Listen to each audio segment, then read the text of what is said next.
کسی سچے آدمی کو جھوٹا کہہ دو نا، وہ کہتا ہے مجھے گولی سے زیادہ یہ جملہ چبھا ہے، مجھے فیر مار دیتے، مجھے یہ نہ کہتے۔ سب سے بڑے سچے کو منہ پہ کہا جا رہا ہو تو جھوٹا ہے، تو ان کے دل پہ کیا گزرتی ہوگی؟ سب سے بڑے امانت دار کو کہا جا رہا ہو تو جادوگر ہے، اس کے دل پہ کیا گزرتی ہوگی؟ سب سے بڑے پاک دامن کو کہا جا رہا ہو، سب سے بڑے عقل مند کو کہا جا رہا ہو تو پاگل ہو گیا ہے، اس کے دل پہ کیا گزرتی ہوگی؟ اور صبح سے شام کہنے والے اگر غیر ہو نا تو درد تھوڑا ہوتا ہے، جب کہنے والے اپنے ہوں تو درد کئی گنا بڑھ جاتا ہے۔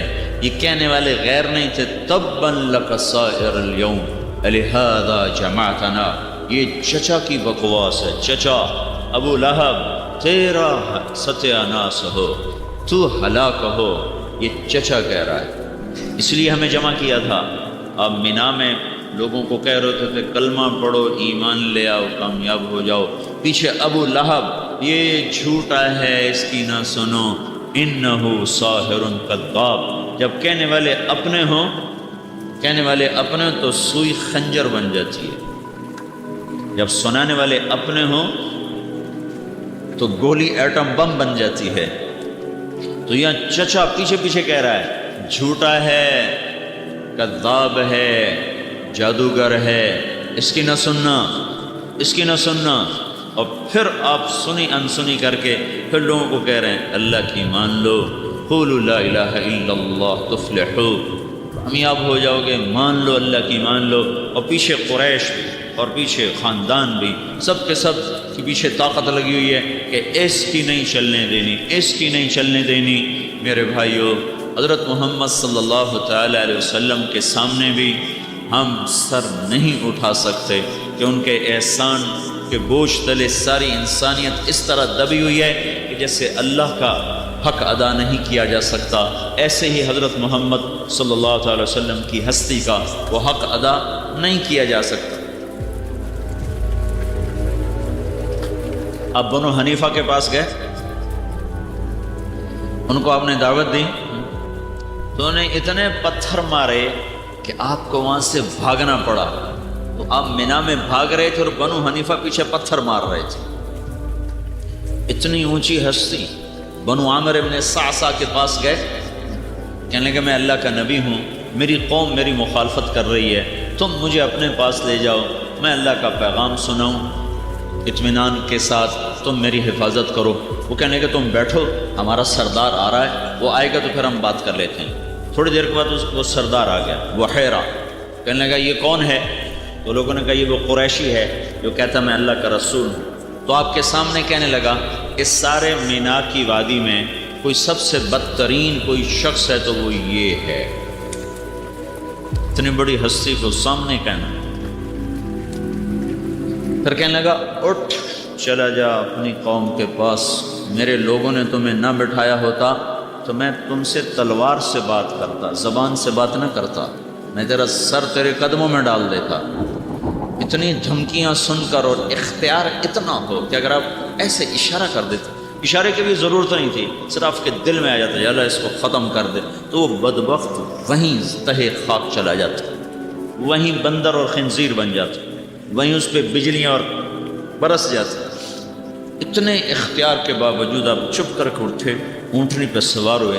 جب آپ کی اونٹنی اٹھ رہی تھی تو اس نے پیچھے سے نیزہ مارا اونٹنی کو، اس پر آپ تو بے دھیانی میں بیٹھے تھے، اونٹنی اچھلی ہے اور آپ اونٹنی سے نیچے زمین پر گرے ہیں۔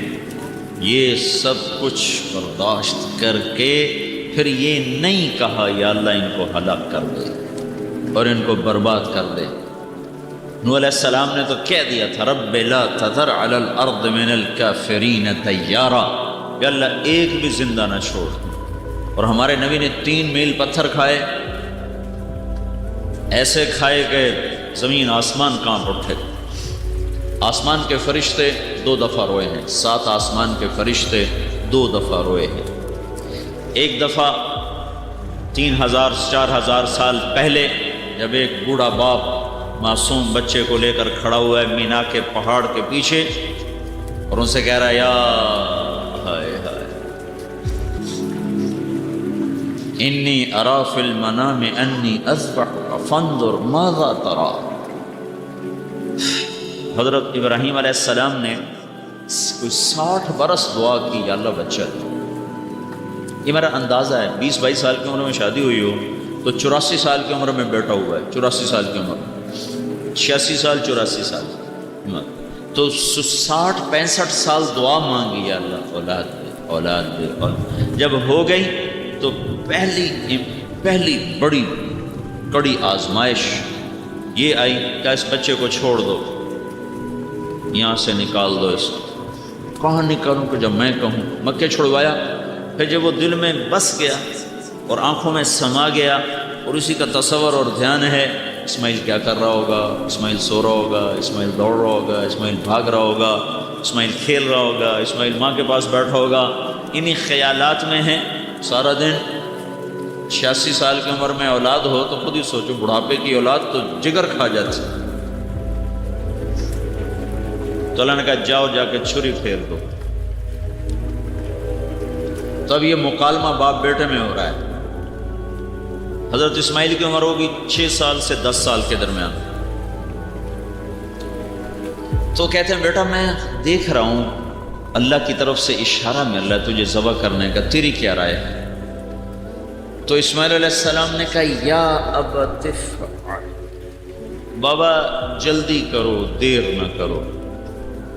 بیچ میں کوئی لفظ نہیں آیا، یا ابت افعل، نہ فا نہ واو نہ ثم، جلدی کرو فوراً کرو، ستجدنی انشاء اللہ من الصابرین۔ تو میرا صبر آزما، میرا جگر آزما، تو دیکھے گا میرے صبر اور میری رضا مرقضا، تو دیکھے گا کہ میں اللہ کی اس پکار پر پورا اتروں۔ کرو جلدی کرو۔ ابن قدامہ نے ایک روایت نقل کی، ابراہیم علیہ السلام کہنے لگے تجھے پتہ بھی ہے میں کیا کہہ رہا ہوں، تو بڑا خوش ہو رہا ہے۔ کہنے لگے ہاں پتہ ہے آپ جو کہہ رہے ہیں، پتہ ہے، مجھے پتہ ہے میرے ساتھ کیا ہونے والا ہے۔ میں اس پہ خوش ہو رہا ہوں کہ آپ کو چھوڑوں گا تو اللہ مل جائے گا، اللہ آپ سے بہتر ہے، اور دنیا کو چھوڑوں گا تو جنت مل جائے گی، جنت دنیا سے بہتر ہے۔ البتہ مجھے میری ماں کا غم ضرور ہے، اسے بڑا دکھ ہوگا۔ تو اپنا کرتا اتار دیا، وہ کہنے لگے یہ کرتا میری ماں کو دے دینا، جب اسے میری یاد آئے گی میرا کرتا دیکھ لیا کرے گی، اور مجھے اپنے کرتے میں کفن دے کے یہیں دفن کرنا، ادھر نہ لے جانا، یہیں دفن کر دیں۔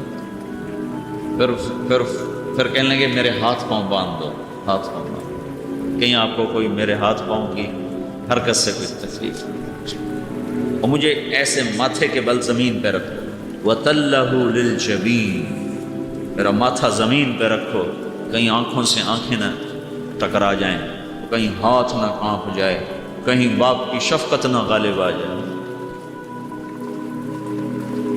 تو وہ بوڑھا باپ جو 93-94 سال کی عمر کا ہو چکا ہو، تو وہ تو آدمی مرغی نہیں ذبح کر سکتا، پتر کومڑا پہ گیا ہے، مرغی نہیں پتر کومڑا پہ گیا ہے۔ اس کے وہ ہاتھ باندھے، اس کے دل پہ کیا گزر ہوگی ابراہیم پہ؟ وہ لٹایا ہے، اور اپنا گھٹنا ان کی کمر پہ رکھا، ان کے سر کے بال پکڑ کر گردن کو اوپر کیا ہے، پھر ایسے آسمان کو دیکھا، کہا میرا رب اگر تو مجھ پہ ناراض ہو گیا تھا، اسماعیل کی محبت نے میرے دل میں جگہ پکڑ لی تھی، تو آج اپنی ناراضگی دور کر دے، اور اگر میرا کوئی امتحان لینا چاہتا تھا تو مجھے میرے امتحان میں سرخرو کر دے۔ یہ کلمات سن کر 7 آسمان کے فرشتوں کی ہائے ہائے، سارے فرشتے رو پڑے تھے، اور چھری چلا تھا، تو اوپر سے اللہ کا امر آیا کہ نہیں، اب چھری کی کیا طاقت کہ وہ چل۔ دوسری مرتبہ جب آپ کو طائف سے نکالا گیا اور آپ وہاں سے طائف کے بدماشوں نے آپ کا پیچھا کیا اور پتھر مارنے شروع کیے ہیں، اور آپ بھاگ رہے ہیں، 3 میل تک بھاگے ہیں، 3 میل تک۔ یہاں بھی صرف ایک اشارہ ہی کافی تھا ان کی ہلاکت کے لیے، 3 میل تک بھاگے اور پتھر کھائے اور بے ہوش ہو گئے۔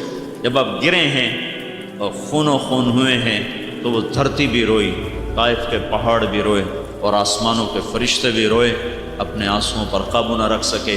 تو زید بن حارثہ نے آپ کو اٹھایا ہے اور دوڑ کے سامنے عتبہ کا باغ تھا، وہ باغ تو نہیں ہے لیکن وہ جگہ انہوں نے سعودی حکومت نے ایسے اس پر وہ لگا دی ہے، باڑ لگا دی ہے، وہ جگہ آج بھی محفوظ ہے۔ وہاں جا کر آپ کو ایک انگور کی بیل کے نیچے لٹایا ہے۔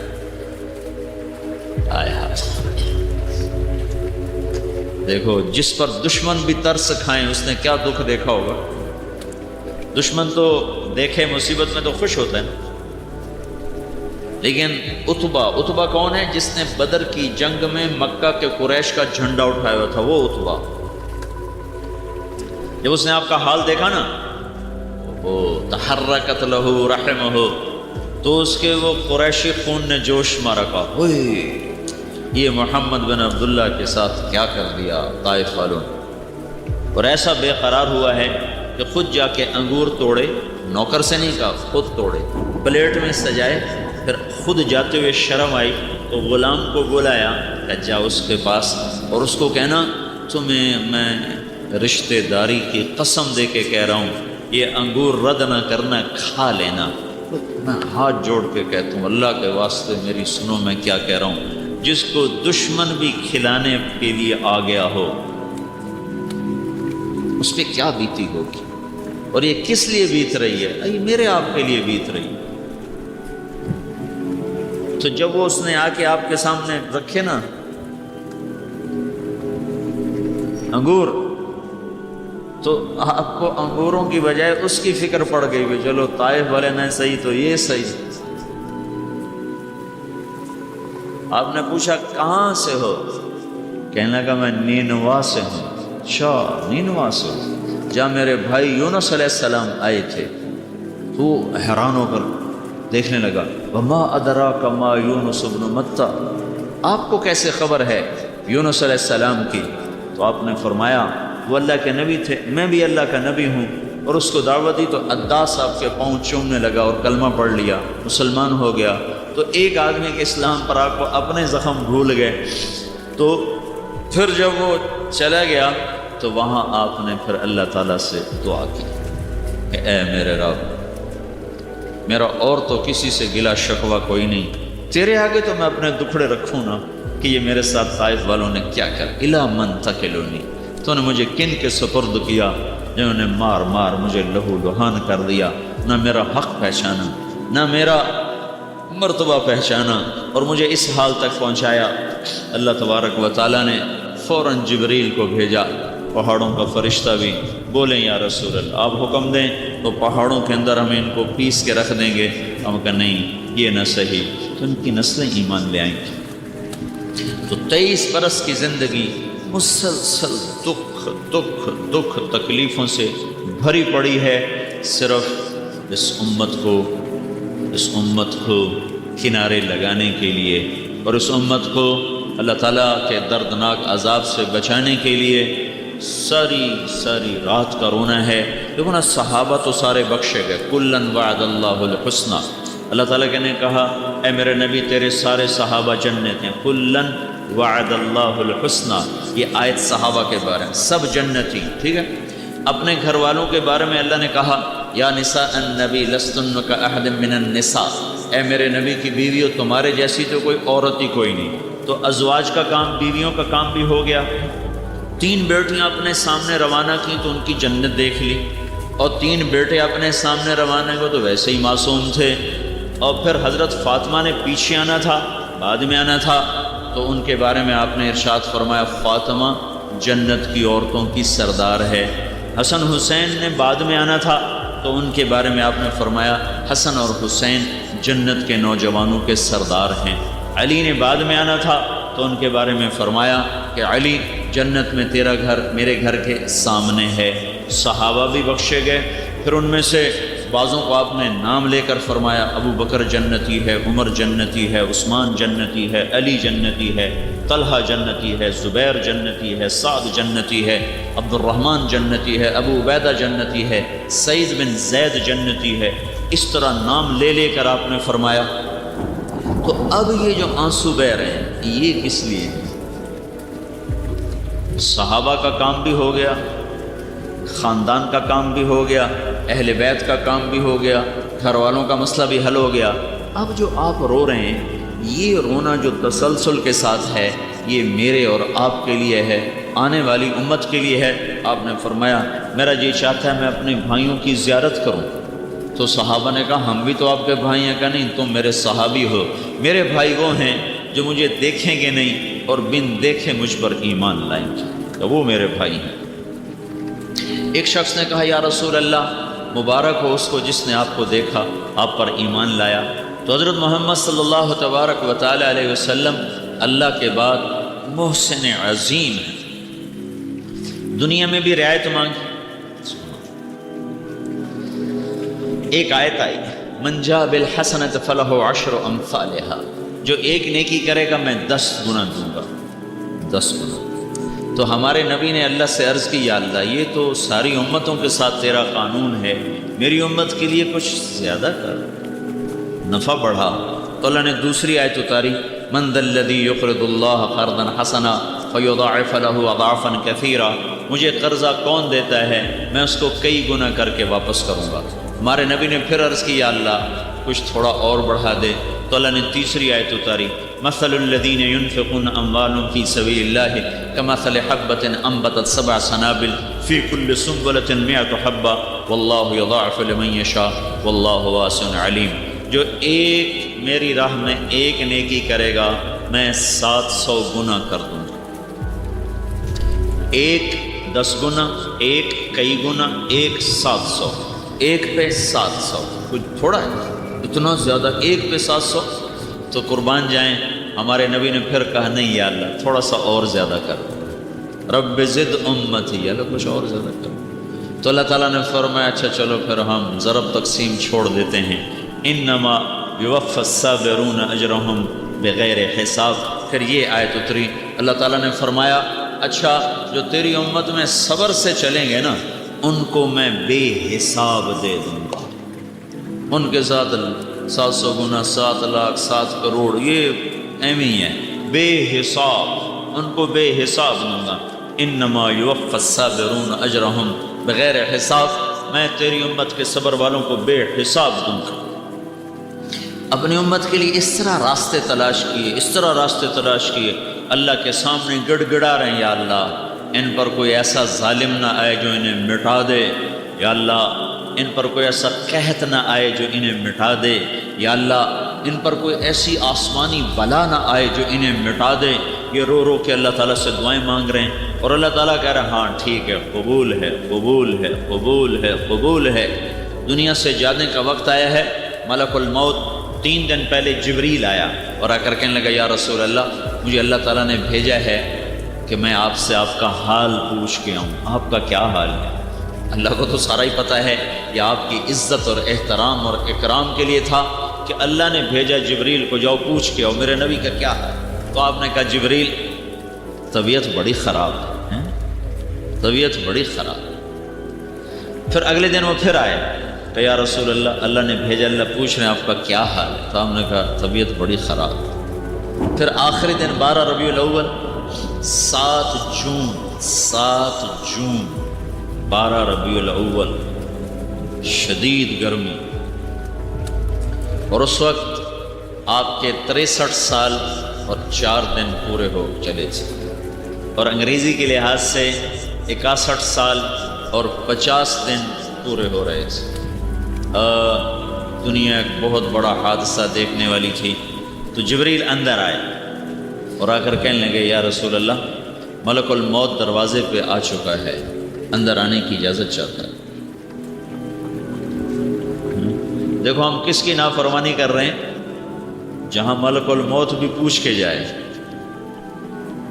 تو آپ نے اس کو کہا آ جائیں، تو ملک الموت اور ایک فرشتہ اور جو صرف اسی دن اترا، اس کے بعد آج تک نہیں اترا۔ تو ملک الموت نے عرض کی یا رسول اللہ جب سے اللہ نے میرے ذمہ یہ کام لگایا ہے یہ پہلا موقع ہے۔ اللہ تعالیٰ نے فرمایا پوچھ کے اندر جانا، بن پوچھے نہ جانا، اور یہ پہلا موقع ہے۔ اللہ تعالیٰ نے فرمایا ان سے پوچھ لینا، آنا چاہیں تو لے آنا، ٹھہرنا چاہیں تو واپس آ جائیں۔ آپ نے فرمایا میں کہوں تو میری جان بھی نکالو گے؟ کہا ہاں جی آپ کی بھی نکالو گا۔ پھر آپ نے جبریل کو دیکھا، تو بتا بھائی تو کیا کہتا ہے؟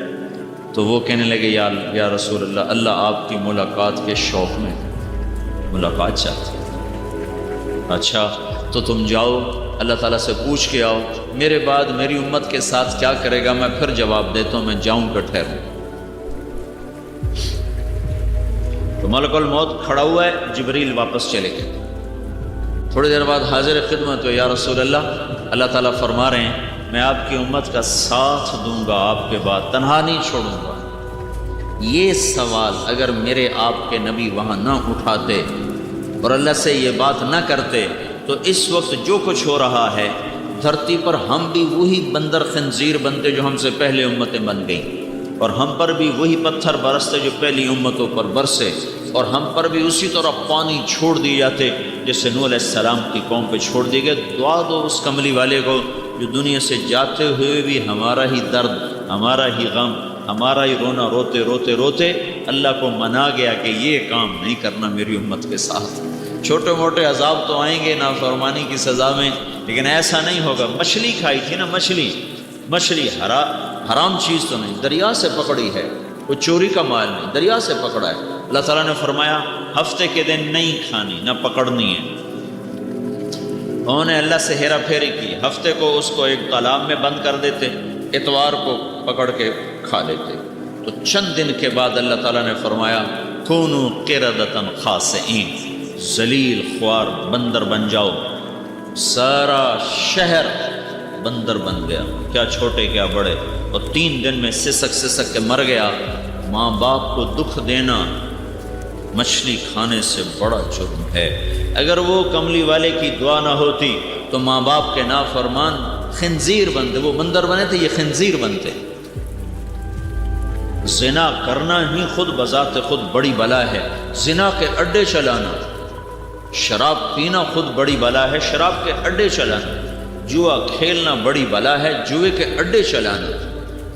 یہ وہ جرم ہیں، اگر اللہ کے نبی کی دعا نہ ہوتی تو ہم بندر خنزیر بن گئے تھے۔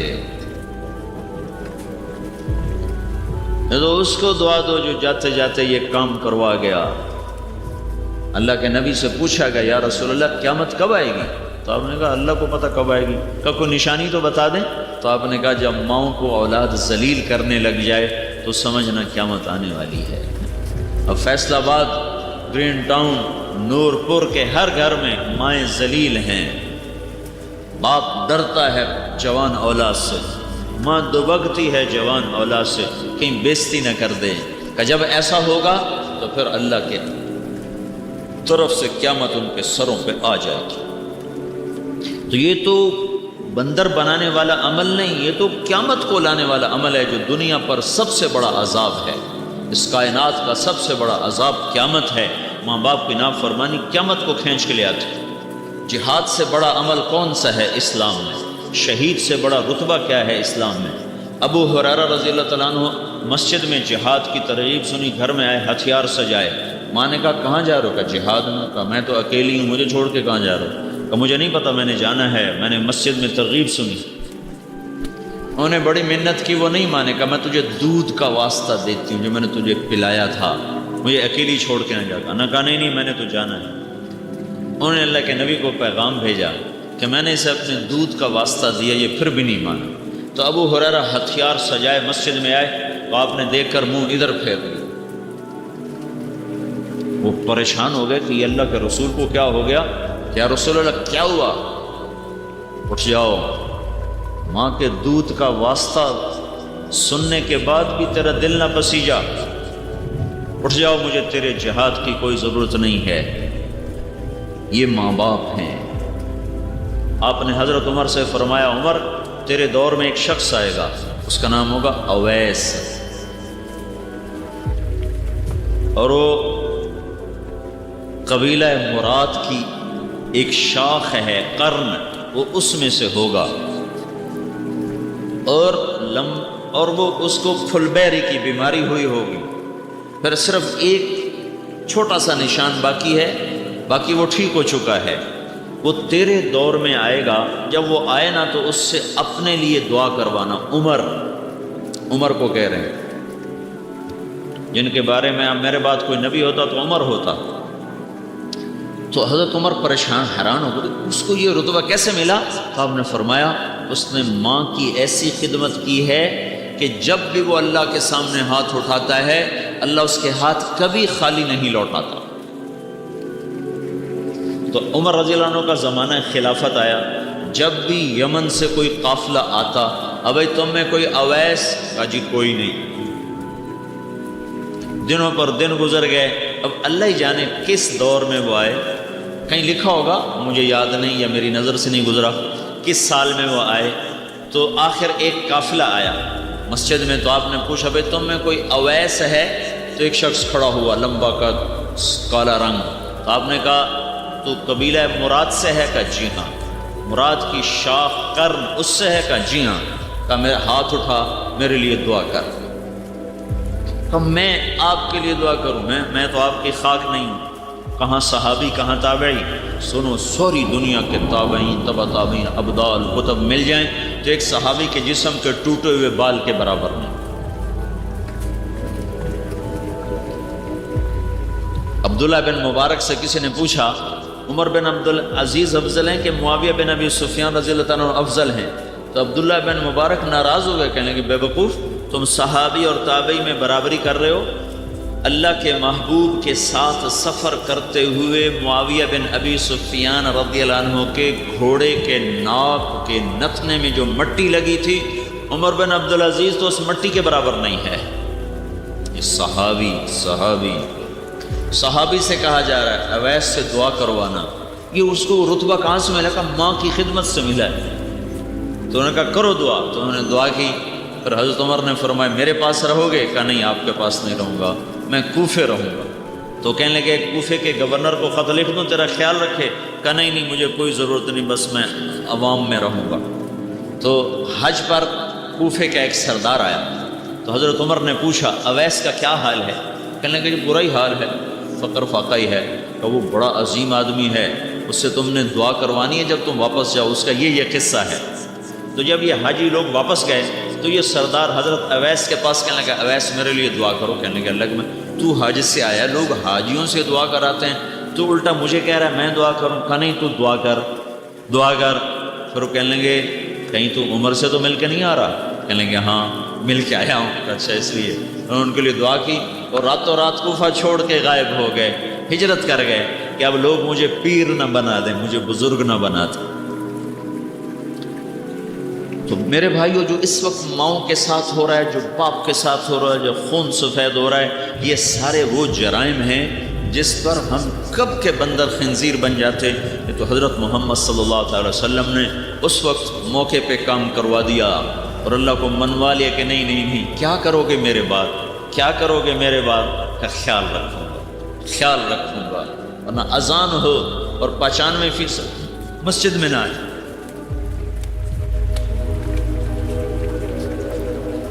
اذان ہو اور ساری دکانیں کھلی رہیں، رزق ہو اور زکوٰۃ نہ دے، طاقت ہو اور عدل نہ کرے، مال ہو اور سخاوت نہ کرے، یہ وہ جرم ہیں جو مچھلی کھانے سے بڑے ہیں۔ دعائیں کر گیا، اللہ کو منا گیا۔ تو جب جبریل نے کہا نا کہ اللہ تعالیٰ کہہ رہے ہیں کہ ساتھ دوں گا، اکیلا نہیں چھوڑوں گا، الآن قرۃ عینی اللہم الرفیق الاعلی، یا اللہ اب میری آنکھ ٹھنڈی ہے، اب مجھے اپنے پاس بلا لے۔ جب آپ نے یہ کہا تو جبریل جو تھے نا غمگین ہو گئے، کہنے لگے یا رسول اللہ آپ نے فیصلہ کر لیا ہے جانے کا، تو میرا بھی آج دنیا میں آخری دن ہے، آج کے بعد میں بھی اس دھرتی پہ لوٹ کے نہیں آؤں گا۔ جس معاشرے اور جس سوسائٹی میں ہم اور آپ رہا کرتے ہیں، اس معاشرے میں جو بڑے بزرگ لوگ ہیں ان کی عزت کرنا ہمارا اسلام ہمیں سکھاتا ہے۔ بڑوں کے سامنے ادب سے پیش آنا، ادب سے گفتگو کرنا، ادب سے چلنا، ادب سے باتیں کرنا، یہ تمام چیزیں اسلام کی تعلیمات کا اٹوٹ حصہ ہے۔ اللہ کے نبی صلی اللہ علیہ وسلم نے فرمایا من لم یرحم صغیرنا ولم یوقر کبیرنا فلیس منا۔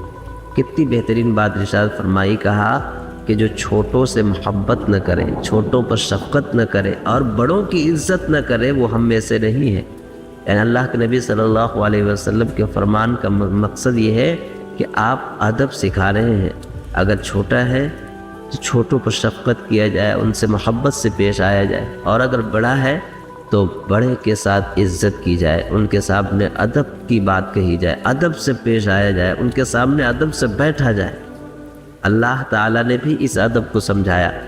چنانچہ جب آپ قرآن شریف پڑھیں گے اور سورہ حجرات نکالیں گے تو اللہ تعالیٰ نے اس میں شخصیات کا ادب، معاشرے کا ادب، سوسائٹی کا ادب، مسلمانوں کا ادب، تمام آداب اللہ تعالیٰ نے وہاں ترتیب سے بیان فرما دیے ہیں۔ چنانچہ پہلی جو آیت ہے اللہ تعالیٰ نے اس میں یہ واضح فرمایا کہ اے ایمان والو، تم اللہ اور رسول سے آگے مت بڑھو، یعنی کسی بھی معاملے میں اللہ اور اس کے رسول سے آگے مت بڑھو۔ آگے مت بڑھو کا ایک مطلب تو یہ ہے کہ جب اللہ اور اس کے رسول کا کوئی فیصلہ آ جائے تو اپنے فیصلے پر عمل نہ کرو، بلکہ اللہ اور اس کے رسول کے فیصلے پر عمل کرو۔ اور دوسرا مطلب یہ بھی کہ اللہ کے رسول صلی اللہ علیہ وسلم اگر تمہارے ساتھ کہیں چل رہے ہوں سفر میں تو پھر رسول کے آگے مت بڑھو، بلکہ ان کے پیچھے پیچھے چلو۔ اور بے شک اللہ تعالیٰ سارا جاننے والا، سارا سننے والا ہے۔ اگلی آیت میں اللہ تعالیٰ نے کتنی بہترین تعلیم سکھائی، کہا کہ اے ایمان والو، جب تم نبی کی مجلس میں آؤ اور تمہارے بیچ اگر نبی موجود ہوں تو ایسی باتیں نہ کرو جیسے تم گپ سڑاکے کے محفلوں میں کیا کرتے ہو، جیسے تم آپس دوستوں کے ہنسی ٹھٹھے والی مجلس میں کیا کرتے ہو، نہیں، بلکہ بات ایسی کرو کہ نرم گفتگو کرو، اچھی آواز میں گفتگو کرو۔ اللہ تعالیٰ نے بتایا کہ ایک دوسرے کو چھڑک کر باتیں نہ کرو، بلکہ محبت سے باتیں کرو، نبی کے سامنے ادب۔ اللہ تعالیٰ نے کتنی بہترین انداز میں یہاں پر سمجھایا کہ تڑک کر باتیں نہ کرو، ورنہ اللہ تعالیٰ نے یہ بھی کہا کہ اگر تم نبی کی موجودگی میں بلند آواز سے اور بے ادبی کے ساتھ گفتگو کرو گے تو تمہارے عمل کے ضائع ہو جانے کا اندیشہ ہے کہ تمہارا عمل ضائع ہو جائے، تمہارا عمل اللہ کی بارگاہ میں ناقابل قبول ہو جائے۔ اسی لیے بڑوں کا احترام، خاص طور پر نبی کا احترام۔ اور اس آیت سے مفسرین نے یہ مسئلہ نکالا ہے، جس طرح نبی کی موجودگی میں بے تکی باتیں کرنے سے عمل کے ضائع ہو جانے کا اندیشہ ہے، اسی طرح بڑے بزرگوں اور باادب شخصیات کے بیچ بیٹھ کر بھی ہنسی مذاق کرنا، بے ادبی کی گفتگو کرنا، اس سے بھی عمل کے ضائع ہو جانے کا اندیشہ ہے۔ اللہ تعالیٰ نے اگلی آیت میں کتنی بہترین بات ارشاد فرمائی کہ کچھ لوگ ایسے ہیں جو نبی کو کمرے کے پیچھے سے پکارتے ہیں۔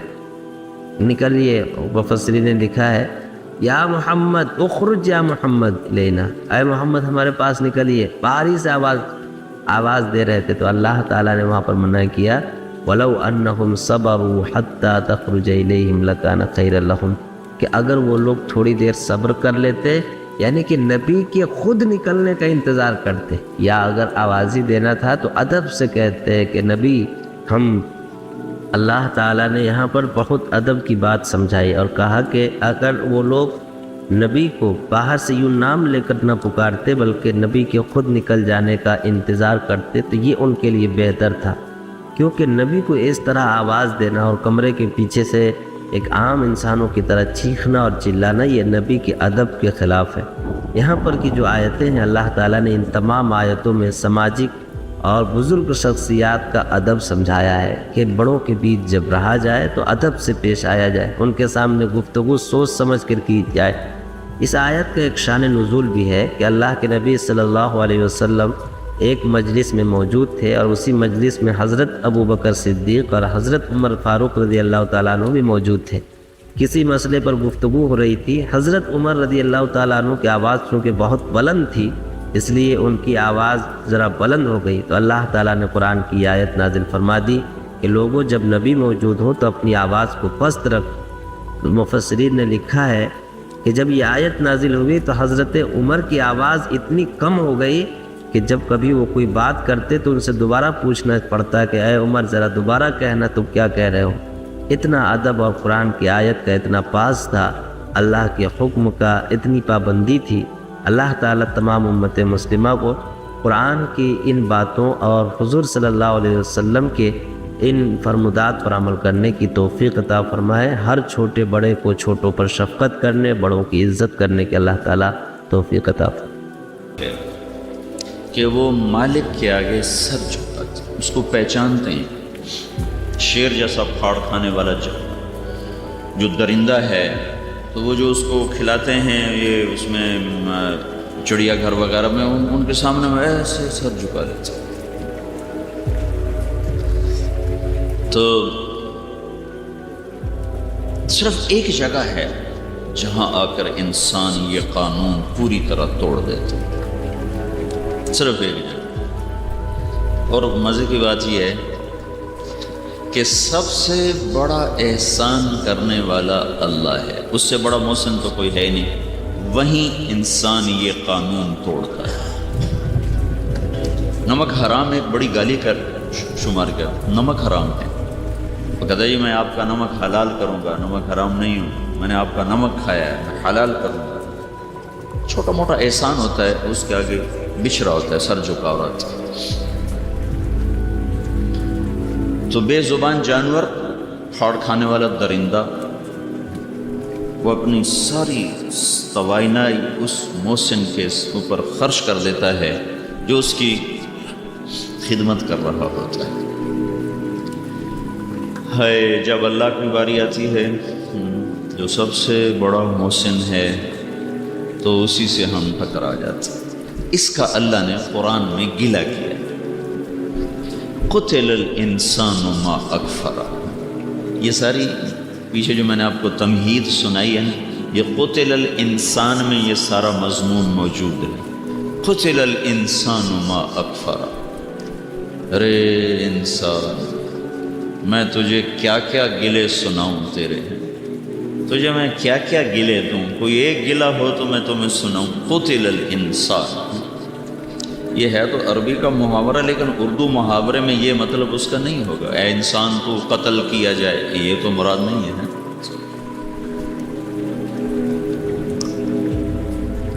ارے میرے بندے، تو کتنا ہی ناقدرہ نکلا. قتل الانسان ما اکفرہ، کتنا بڑا تو ناشکرہ ہے. ما اکفرہ، کتنا بڑا تو ناشکرہ ہے.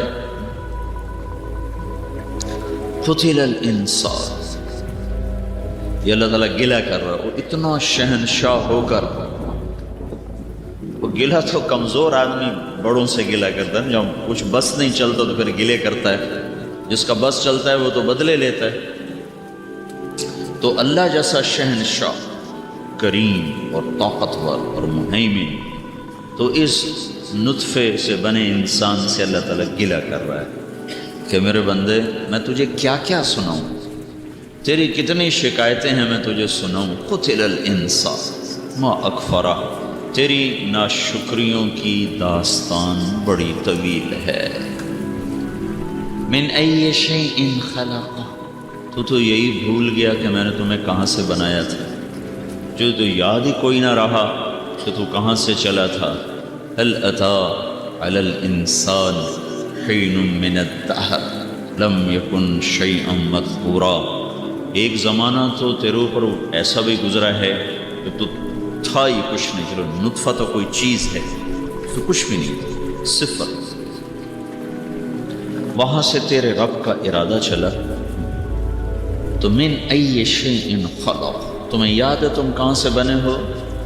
کہ شاید تم بھول گئے ہو فیصل آباد کی بھول بھلائیوں میں، یا جوانی کے نشے میں، یا طاقت کے نشے میں، یا اپنی غفلت کی وجہ سے. کوئی نشہ نہیں، صرف غفلت کا ہی نشہ ہے. تم بھول گئے ہو. تو واللہ خلقکم من تراب، مٹی تمہاری اصل مٹی ہے. وَلَقَدْ خَلَقْنَا الْإِنسَانَ مِنْ سُلَالَةٍ مِنْ طِينٍ، مٹی کالفخار، کھنکتی ہوئی مٹی. تو وہاں سے تیرے رب نے تیری تخلیق کی ابتدا کی. من ای شیء خلقہ، اور اس مٹی کو کیا کیا؟ من تراب ثم من نطفۃ، من نطفہ. من ای شیء خلقہ، کہاں سے بنے ہو؟ من نطفہ.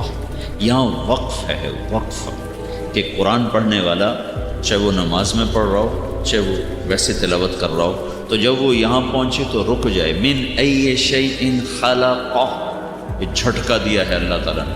پتہ ہے کہاں سے بنایا ہے؟ نہیں. من نطفہ، یہاں رکو. تو اللہ تعالیٰ کہتا ہے تمہیں یاد ہے؟ نہیں. میں بتاؤ. من نطفہ، ایک گندے پانی سے بنے ہو. گندے پانی سے بنے ہو. نہ من ماء مہین، گندا ناپاک پانی تمہاری ابتدا ہے. من نطفہ، یہاں وقف ہے کہ یہاں قرآن پڑھنے والا تھوڑی دیر کے لیے کھڑا ہو جائے، اپنے آپ کو جھٹکا دے. ارے ظالم، دیکھ تو صحیح تیری ابتدا کیا ہے. من نطفہ، ایک گندا پانی. من ماء مہین، من نطفۃ امشاج، مرد عورت کا ملا ہوا پانی. کہاں؟ فی بطون امہاتکم، ماں کے پیٹ میں. کیسے؟ فضا میں. فی ظلمات ثلاث، تین اندھیروں میں. تین اندھیروں کے اندر وہ تمہیں بناتا ہے، اور وہ اتنا باریک قطرہ ہوتا ہے کہ وہ اس آنکھ سے نظر ہی نہیں آتا. بہت بڑی خوردبینوں سے اسے دیکھا جاتا ہے. اس کو اللہ تعالیٰ آپس میں ملاتا ہے. اگر مرد عورت کے پانی کو ملانا ہمارے ذمہ کر دیا جائے تو انسان کے منی کے قطرے وہ جو اندر جاتا ہے، چھوٹا سا ذرہ، اس میں 2.5 کروڑ سیل ہوتے ہیں. 2.5 کروڑ. اور ادھر سے صرف ایک چھوٹا سا انڈا آتا ہے.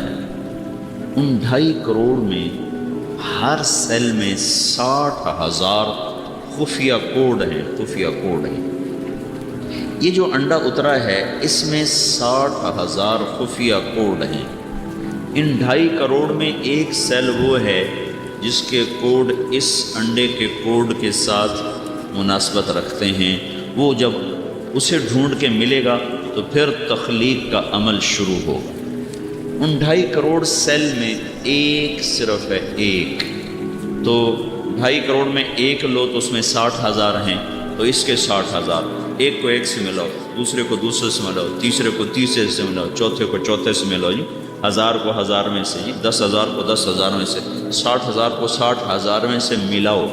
نہیں ملا اب دوسرا سیل لاؤ، اسے ملاؤ. نہیں ملا اب تیسرا سیل لاؤ.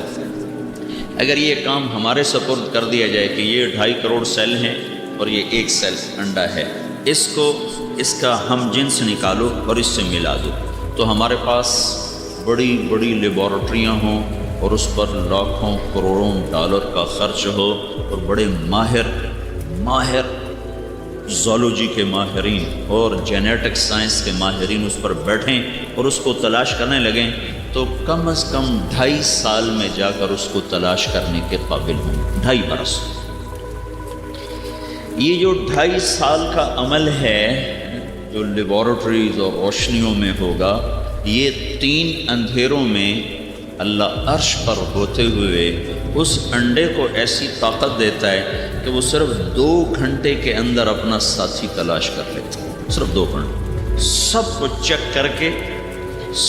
چیک کرنے کے بعد جو اس میں اس کا ساتھی ہوتا ہے اس کے ساتھ جا کر وہ جڑتا ہے، اور اس کے ساتھ اگر اوپر سے امر آتا ہے کہ مخلقہ، ہاں اب چلو تمہاری تخلیق کا حکم ہو گیا، تو پھر آگے بننا شروع ہو جاتا ہے.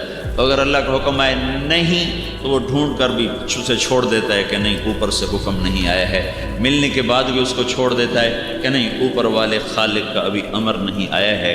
یہ میرے بھائیوں، میں اور آپ اس مرحلے سے گزرے ہیں، اور میرے اللہ نے ہر ایک کو اس سے گزارا ہے. اور وہ وہاں بناتا ہے جہاں نہ کوئی ہوا کا گزر ہے نہ روشنی کا گزر ہے. اور 1 سیکنڈ کے 10 کروڑویں حصے کے برابر بھی اس وقت اللہ تعالیٰ کی توجہ اگر ہٹ جائے تو انسان کی یہ آنکھیں ماتھے سے اتر کر پاؤں پہ چلی جائیں، اور پاؤں کی انگلیاں پاؤں سے اٹھ کر ماتھے پہ جا کے فٹ ہو جائیں. اتنی زبردست تبدیلی اس کے اندر آئے. تو ان اندھیروں میں اتنی باریک چیز پر اللہ تصویر بناتا ہے. جب وہ آپس میں جڑ جاتے ہیں تو سب سے پہلے جس چیز کو اللہ بناتا ہے وہ دل ہے. دل سب سے پہلے بنتا ہے. اور ہر انسان کا جو دل ہے نا، دل تو سب سے پہلے بنتے اور بننے کے ساتھ ہی دل دھڑکنا شروع ہو جاتا ہے. دل بند نہیں ہوتا ہے. آنکھیں بند، کان بند، زبان بند، ہاتھ بند، پاؤں بند، ہر چیز جب تک روح نہیں پڑتی بالکل ہر چیز ساکت ہے. لیکن دل بغیر روح کے ہی دھڑکنا شروع کر دیتا ہے. پیدا ہوتے ٹھک ٹھک ٹھک شروع ہو جاتا ہے اور پھر 4 مہینے کے بعد اس کے اندر روح پیدا ہوتی ہے. ہر انسان کا دل اس کے اپنی آپ سے 4 مہینے عمر میں بڑا ہوتا ہے. اور پھر اس کے اندر جو اللہ جنریٹر فٹ کرتا ہے اور اس کے اندر جو بجلی کا نظام چلاتا ہے، وہ مرتے دم تک اس میں ایک ذرہ کی اللہ تعالیٰ خرابی نہیں لانے دیتا. بیماریاں ہم خود اپنے اوپر مسلط کرتے ہیں، کچھ اللہ کی تقدیر سے آتی ہیں. من ای شیء خلق، یاد ہے کیسے بنے تھے؟ من نطفہ، نطفے سے بنے. کیسے بنے تھے؟ خلقہ فقدرہ، خلقہ فقدرہ، الذي خلق فسوى والذي قدر فهدى ثم جعلناه نطفة في قرار مكين ثم خلقنا النطفة علقة فخلقنا العلقة مضغة فخلقنا المضغة عظاما فكسونا العظام لحما ثم أنشأناه خلقا آخر فتبارك الله أحسن الخالقين. ألم نخلقكم من ماء مهين فجعلناه نطفة في قرار مكين إلى قدر معلوم فقدرنا فنعم القادرون ويل يومئذ للمكذبين. یہ ساری آیات اس ایک نقطے پر مجھے کھینچ کے لا رہی ہیں. میرا بندہ تو کتنا ناشکر ہے. گھوڑے کو نہیں دیکھتا ہے کیسے تیرا فرما بردار ہے. والعادیات ضبحا فالموریات قدحا فالمغیرات صبحا فأثرن به نقعا ووسطن به جمعا ان الانسان لربه لکنود. اللہ گھوڑے کی قسمیں اٹھا کر آگے کہتا ہے انسان تو بڑا ناشکرہ ہے. یہ قسم اور اس مضمون میں کیا مناسبت ہے؟ پہلے کہتا مجھے قسم ہے گھوڑوں کی. کون سے؟ دوڑنے والے جن کی آواز نکلتی ہے نتنوں سے. والعادیات ضبحا فالموریات قدحا، ان گھوڑوں کی قسم جو پاؤں جب پتھر پر مارتے ہیں تو چنگاریاں نکلتی. فالمغیرات صبحا، ان گھوڑوں کی قسم جو صبح سویرے تیرے دشمن پر حملہ کرتے ہیں. اس کی تو کوئی دشمنی نہیں ہے، اس کی تو کوئی تیری دشمنی ہے. تیری دشمنی میں وہ اپنا سینہ پیش کر رہا ہے. فأثرن به نقعا، اور ان گھوڑوں کی قسم جو غبار اڑاتے ہیں.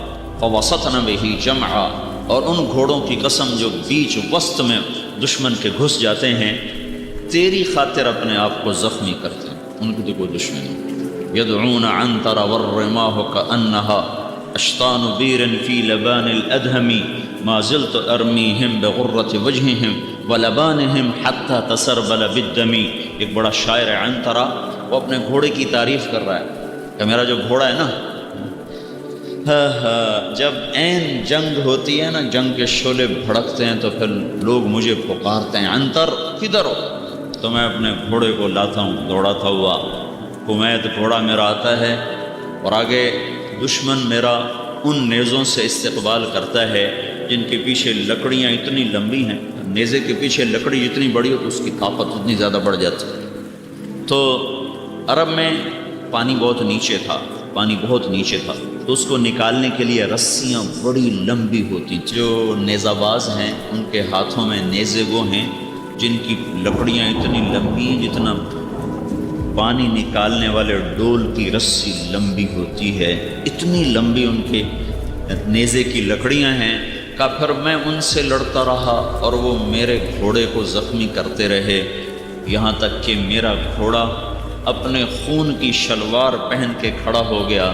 لیکن اس نے یہ نہیں کہا مالک دشمنی تیری اور مرواتے مجھے ہو، یہ نہیں کہا. سارا دن لڑتا ہے، سارا دن بھاگتا ہے. صبح کی پاؤں پھٹنے سے پہلے پھر تو اس کو شہ دیتا ہے، ایڑ لگاتا ہے، وہ پھر اچھل کے ہوا میں اڑتا ہے، پھر تیرے دشمن پر جا پڑتا ہے، چنگاریاں اڑاتا ہے، غبار اڑاتا ہے، وسط میں جاتا ہے، بے جگری کے ساتھ تیرا ساتھی بنتا ہے. نہ تو اس کا مالک ہے نہ خالق ہے، صرف تو نے اس کو ایک وقت چارہ ڈالا اور 2 وقت اس کو پانی پلایا. اور عرب میں تو ویسے ہی 1 وقت پلاتے تھے کہ 1 وقت کا پانی اور 1 وقت کے چارے پر اس نے تیرے ساتھ وہ وفا کی کہ تیرے دشمنوں پر وہ تیری محبت میں قربان ہوا ہے. اس کی تو کوئی دشمنی نہیں تھی، صرف اس نے چارے کو اتنا پالا اور چند گھونٹ پانی کو اس نے وہ عزت دی کہ تجھ پر فدا ہو گیا. ان الانسان لربہ لکنود. ارے ظالم، تو بھی تو میرا شکر گزار بنتا، تو میرا ناشکرہ ہو گیا. تو میں تو تمہیں بنانے والا، صرف پانی نہیں پلانے والا، تیرا بنانے والا، صرف روٹی نہیں کھلانے والا، تیرا بنانے والا، پہنانے والا، پلانے والا، اٹھانے والا، سلانے والا، چلانے والا، بلوانے والا، سنوانے والا، ہنسانے والا، رلانے والا، صحت دینے والا، زندگی دینے والا، رزق دینے والا، دھرتی کا فرش بچھانے والا، آسمان کی چھت بنانے والا، سورج کو خدمت پر مقرر کرنے والا، چاند تاروں کو تیرے تابع کر کے تیری خدمت کے لیے مقرر کرنے والا، پھلوں سے رس اور جوس نکالنے والا اور لکڑی سے پھل نکالنے والا اور غلے نکالنے والا، پھول نکالنے والا، پھل نکالنے والا، اور مور اور کوئل بنانے والا. مور نہ دیکھو، مور کا حسن مور کی ذاتی ضرورت نہیں ہے، وہ تیرے حسن کی تسکین، تیرے حسن پرستی کی تسکین کا وہ سامان بناتا ہے. یہ سب والذی خلق لکم ما فی الارض جمیعا، سب کچھ تیرے لیے بنایا. تو گھوڑے جتنا وفادار بھی نہ رہا ہے. ان الانسان لربہ لکنود. اور مجھے گواہ کی ضرورت نہیں، وَإِنَّهُ عَلَى ذَلِكَ لَشَهِيدٌ. تیری اپنی زندگی اس پر گواہ ہے. چاروں طرف حی علی الصلاۃ کی آواز آتی ہے اور تو آرام سے بیٹھا ہوا ہے. کبھی ٹی وی دیکھ رہے ہو، کبھی تاش کھیل رہے ہو، کبھی شطرنج کھیل رہے ہو، کبھی کرکٹ کھیل رہے ہو، کبھی کوئی ڈرامہ دیکھ رہے ہو، کبھی گپیں مار رہے ہو، کبھی کچھ کر رہے ہو، کبھی روٹی کھا رہے ہو. تمہارے ہاتھ سے نوالا نہیں گرتا کہ اللہ نے پکارا ہے. گھر کے پالتو کتے کو روٹی ڈالو، وہ روٹی پہ پڑ جائے، کھانا شروع کرو، پھر اسے پکارو تو روٹی چھوڑ کے دوبارہ تمہارے پاس آ جائے گا، کہے گا روٹی پھر کھاؤں گا. مالک تو بتا، تو کیا کہتا ہے؟ اتنے چھوٹے تم بن گئے، جانوروں سے بھی نیچے چلے گئے. تمہاری اپنی زندگی گواہ ہے. میں نے کہا سر جھکاؤ، تم نے کہا اٹھائیں گے. میں نے کہا سچ بولو، تم نے کہا جھوٹ بولیں گے. میں نے کہا پاک دامن رہو، کہا نہیں زنا کے اڈے چلائیں گے. میں نے کہا شراب چھوڑو، کہ بھٹیاں چلائیں گے. جس سے روکا وہی کرتے چلے گئے، جس سے روکا وہی کرتے چلے گئے. ان الانسان لربہ لکنود وانہ علی ذلک لشہید. میرا بندہ اتنی وفا تو کر جتنا گھوڑا کرتا ہے، جتنا کتا کرتا ہے. من ای شیء خلقہ من نطفہ خلقہ فقدرہ. بنایا ہے، ایویں نہیں بنا تب لکیریں پھیر کے چلو بھائی باہر آ جاؤ. قدرہ خلق فسوى والذی قدر فہدی فی ای صورت ما شاء رکبک. ہے یا ایہا الانسان. قرآن میں صرف 2 دفعہ آیا ہے یا ایہا الانسان. یہ جو ہے نا یا ایہا الانسان، یہ اللہ کی محبت کا بھرا ہوا جام ہے. ایسا بول ہے جس سے وہ شہد کا چھتا نہیں ہوتا اور اس سے شہد گر رہا ہوتا ہے، ٹپک رہا ہوتا ہے. یہ یا ایہا الانسان، اس میں اتنی مٹھاس ہے جو شہد کے چھتے کی طرح ٹپک رہی ہے. یا ایہا الانسان ما غرک بربک الکریم. او میرے بندے، تو رب کو ہی چھوڑ بیٹھا. کس نے تمہیں مجھ سے دور کر دیا؟ کس نے تمہیں دھوکہ دے دیا میرے بارے میں؟ تو میرا ہی باغی بن گیا. خلقک فسواک فعدلک. بنانے والا بھی میں، خوبصورت بنانے والا بھی میں، یہ شکل دینے والا بھی میں، اعتدال اس میں رکھنے والا بھی میں. اس خوبصورت شکل کے ساتھ ثم السبیل یسرا. پھر دنیا میں بھی میں ہی تمہیں لے کر آیا. پھر تمہارے آنے سے پہلے ماں کی چھاتیوں میں دودھ کا نظام بھی تمہارے لیے اللہ ہی نے چلایا. یہ سب جو کرنے والا تھا، ما غرک بربک الکریم. اس اللہ کو تم نے کیوں چھوڑ دیا؟ تمہیں کون دھوکہ دے گیا؟ کیوں اپنے رب کی کہ در سے تم دور چلے گئے؟ تو میرے بھائیو، یہ اللہ کا گلہ ہے اپنے بندوں کے ساتھ کہ میرے بندو اذکرک وتنسانی. میں تمہیں یاد رکھتا ہوں، تم مجھے بھول جاتے ہو.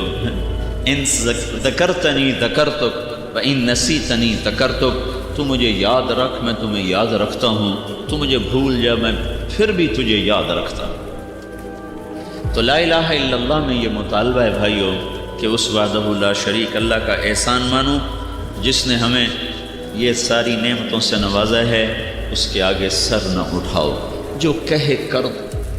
تھوڑی سی تنخواہ پر لوگ ساری زندگی مالک کے آگے سر جھکا کے چلتے ہیں، تھوڑی سی سہولتوں پر لوگ اپنا سب کچھ ضمیر تک بیچ کر ان کو نفع پہنچانے کے چکر میں پڑ جاتے ہیں۔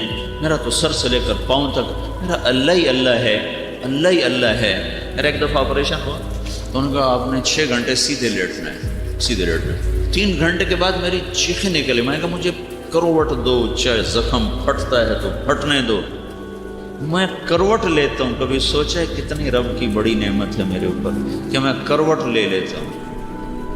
3 گھنٹے میں نے کہا مجھے کروٹ دو، مجھے زخم سے زیادہ اس کی تکلیف ہو۔ پھر انہوں نے مجھے روکے رکھا 1 گھنٹہ اور اوپر گزر گیا۔ 4 گھنٹے کے بعد میری بس ہوگی، میں نے کہا میری جان جائے گی نا، جانے دو، مجھے کروٹ دو اللہ۔ تو انہوں نے پھر مجھے کروٹ دلائی، تو اس دن مجھے پتہ چلا کہ میں کروٹ لیتا ہوں، میرے رب کا کتنا بڑا احسان ہے، اس پر تو کبھی شکر ہی نہیں ادا کیا، کبھی خیال بھی نہیں آیا کہ یہ بھی میرے رب کی میرے اوپر کتنی بڑی نعمت ہے۔ پھر وہ ہرنی کا آپریشن تھا تو وہ مثانے پر اس کا پتہ نہیں کیا پریشر تھا، میں پیشاب کرنے گیا، میرا پیشاب نہیں جاری ہو رہا، اتنا تڑپا۔ تو اس دن مجھے پتہ چلا کہ میں پیشاب کرنے بیٹھتا ہوں اور اللہ میرے پیشاب کو جاری کر دیتا ہے، یہ میرے اوپر کتنا بڑا اللہ کا احسان ہے۔ ہارون رشید پانی پی رہا تھا تو اس کے ساتھ بیٹھے تھے محمد بن سماک، ایک محدث، ان سے کہنے لگا مجھے کوئی نصیحت تو کرو۔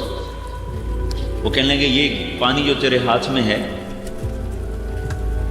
تو صحرا میں بھٹک جائے اور پیاس سے مرنے لگے، کوئی شخص کہے میں پانی دیتا ہوں، کیا دو گے؟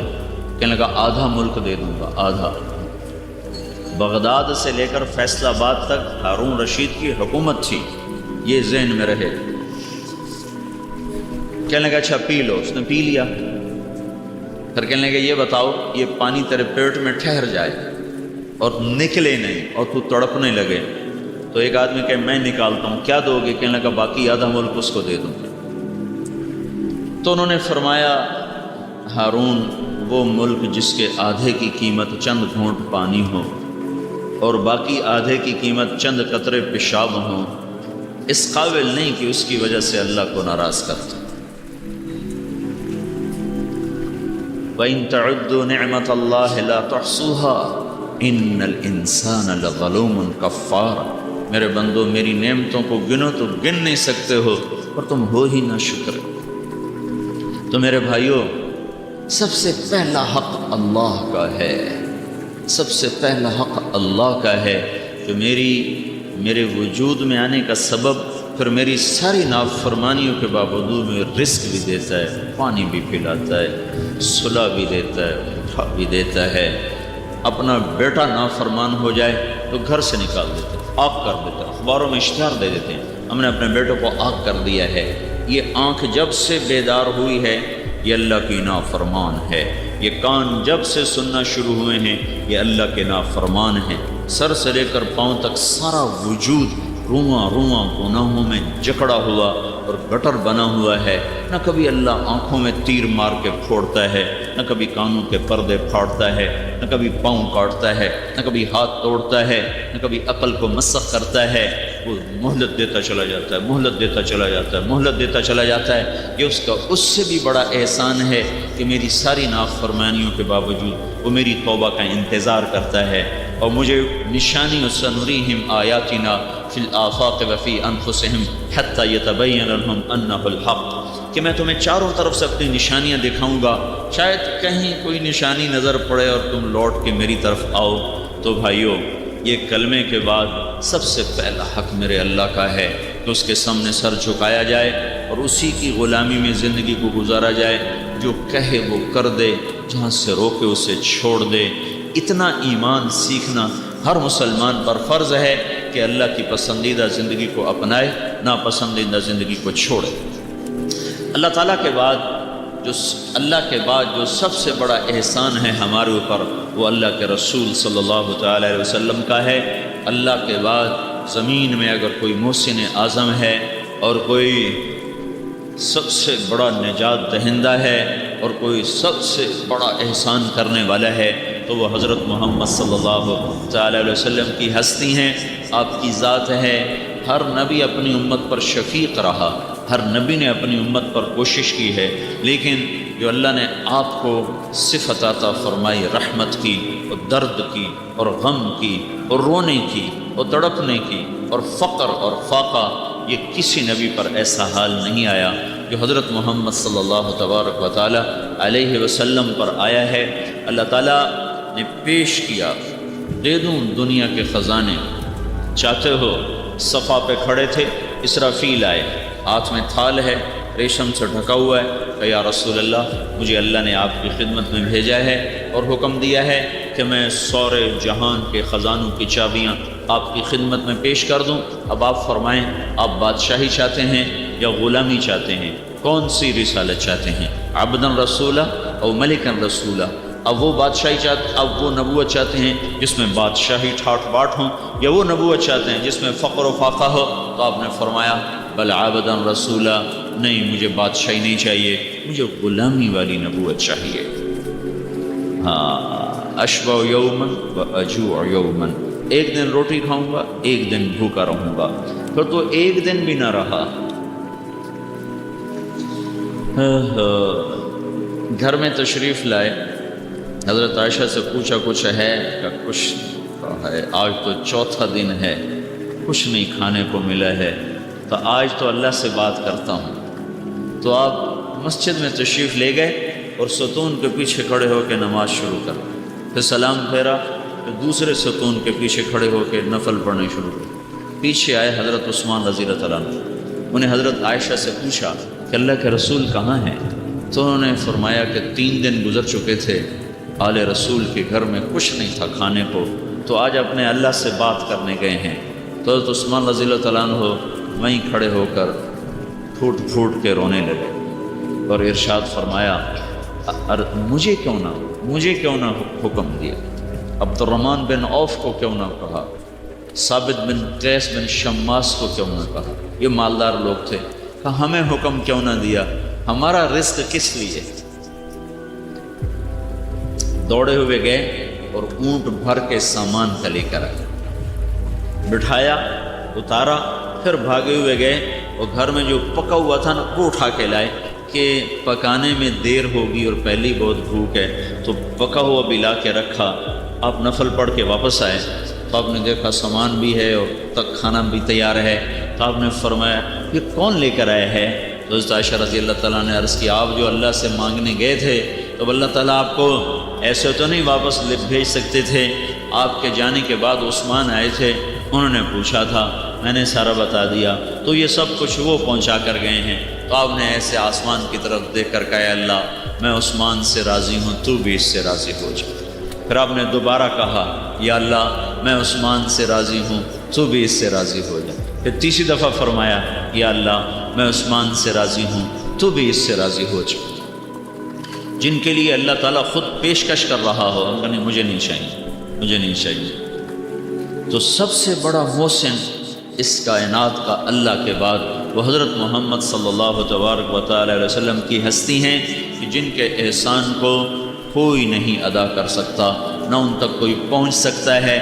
جس ہستی کی ساری زندگی امت کے لیے آنسو بہاتے گزری، تکلیف اٹھاتے گزری، گھر سے بے گھر،